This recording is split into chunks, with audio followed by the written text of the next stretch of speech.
हिमाचल में इन दिनों राजनीति और राजनीतिक बयानबाजी काफी तेज है। सरकार के 1 साल के कार्यकाल पर सवाल भी उठाए जा रहे हैं और साथ ही सरकार की ओर से 1 साल की उपलब्धियां गिनवाई जा रही हैं।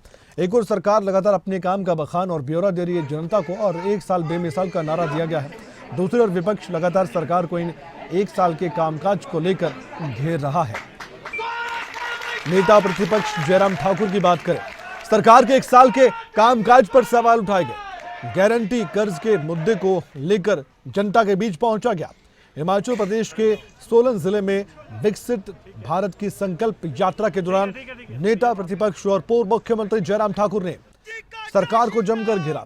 ग्राम पंचायत में विकसित भारत संकल्प यात्रा के दौरान लोगों को केंद्र सरकार से जुड़ी अलग अलग योजनाओं की जानकारी दी और साथ ही प्रधानमंत्री नरेंद्र मोदी को लाइव सुना भी और उनका संबोधन सुनते हुए लोगों को बाद में संबोधित किया गया। गरीब कल्याण योजना के तहत लाभार्थी लोगों के साथ खुद प्रधानमंत्री नरेंद्र मोदी से बातचीत हुई लोगों की, वो भी सुना गया। इस दौरान नेता प्रतिपक्ष जयराम ठाकुर ने कहा कि विकसित राष्ट्र को बनाने की दिशा में जो सवाल थे उनके जवाब दिए जा रहे हैं। जो संकल्प प्रधानमंत्री ने लिया है वो देश और दुनिया देख रही है। उसी के रूप में ये विकसित भारत यात्रा निकाली जा रही है। उन्होंने कांग्रेस सरकार को जमकर घेरा, कर्ज के मुद्दे पर घेरा, गारंटियों के मुद्दे पर सवाल पूछे। विकसित भारत संकल्प यात्रा का ये दौर जो आज चल रहा है, जिसमें आज प्रधानमंत्री नरेंद्र मोदी जी का संबोधन भी था और मुझे इस बात की खुशी है कि आज बद्दी में आकर के इस कार्यक्रम में हिस्सा लेने का मौका मिला और बहुत बड़ी संख्या में लोगों ने इसमें पार्टिसिपेट किया। नरेंद्र मोदी जी का एक सपना कि 2047 तक भारत विकसित भारत के नाते अपनी पहचान बनाने में सफल हो। इस दृष्टि से जितनी भी योजनाएं केंद्र सरकार ने चलाई हैं, उन योजनाओं को और मजबूती से नीचे ज़मीन तक पहुंचाने के लिए, लोगों तक पहुंचाने के लिए काम करने की आवश्यकता है और उसमें लोगों का पार्टिसिपेशन, कर्मचारियों का पार्टिसिपेशन और समाज के हर वर्ग का पार्टिसिपेशन उसमें सुनिश्चित हो।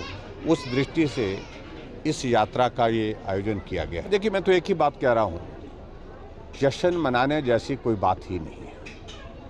हिमाचल प्रदेश में इस 1 साल के कार्यकाल में हिमाचल 10 वर्ष पीछे चला गया। आपदा आई, उसके कारण बहुत बड़ा नुकसान हुआ। 500 लोगों की जिंदगियां चले गई, फिर जश्न किस बात का?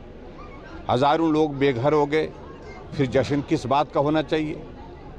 और हिमाचल प्रदेश में 12 महीने में 12,000 करोड़ रुपए ऋण ले लिया, तो जश्न किस बात का कर रहे हैं?